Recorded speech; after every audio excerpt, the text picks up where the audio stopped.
यो गाइज ऊ त्यहाँ एउटा गाडीले हैन उफ रोकेर पूजा पनि गर्दैछ र त्यहाँनिर चाहिँ मन्दिर छ। उसले पनि के भनेर गयो।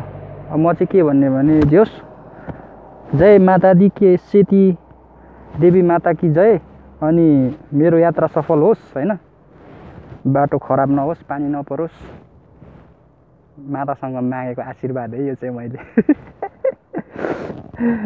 एनीवे माताले आशीर्वाद पनि दिइसक्नु भयो। थ्याङ्क यू माताजी। जय के सेती देवी माता की जय है त गाइस। अनि यो तलको बस्तीहरू भयो। यो मातालाई मानेन भने चाहिँ एक्सिडेन्ट हुने यस्तो यस्तो हुन्छ अरे।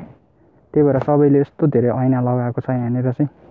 ऐनै ऐना ऐनै ऐना यति ऐना छ कि यहाँनिर अब लाखभन्दा नि बढी पुगिसक्यो। अब त्यो पारी कहाँसम्म ऐनै ऐना छ अब भित्तामा।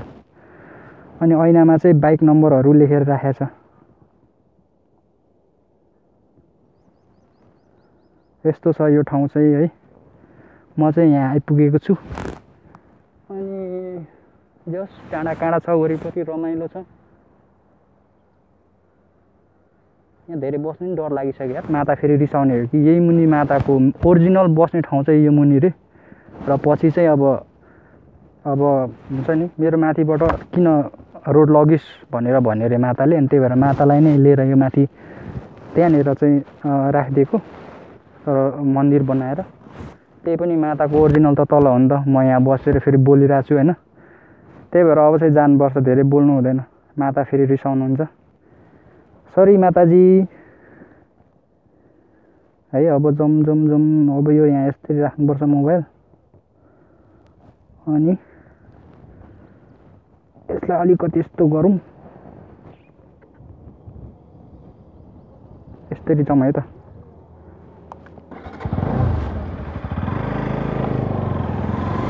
ओके लेट्स गो भनौँ होइन। अब यो भाइजर खोल्यो भने चाहिँ यस्तो धुलोहरू आउँछ कि।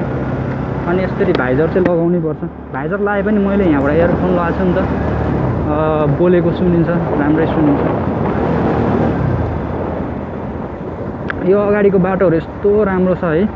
बबाल दामी। नेपालको बबाल रोड भनेको यही हो। अब नेपालमा विदेश जस्तो रोड हेर्नु पर्यो, राम्रो खतरा हेर्नु पर्यो भने यहीँ आए हुन्छ। यहाँ हुँदै खोटाङ सोलु गए हुन्छ बबाल स्विजरल्यान्ड गए जस्तै हो। काहीँ स्विजरल्यान्ड त्यो 4-5 लाख 6-7 लाख 10 लाख 12 लाख तिरेर जानै पर्दैन। यही हो घुम्न आउने हो। यही हो स्विजरल्यान्ड नेपालको। बबाल छ।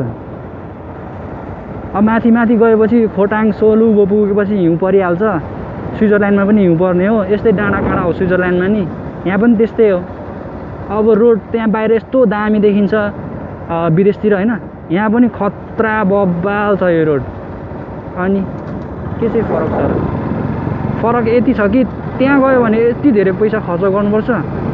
यहाँनिर चाहिँ त्यस्तो धेरै लाग्दैन।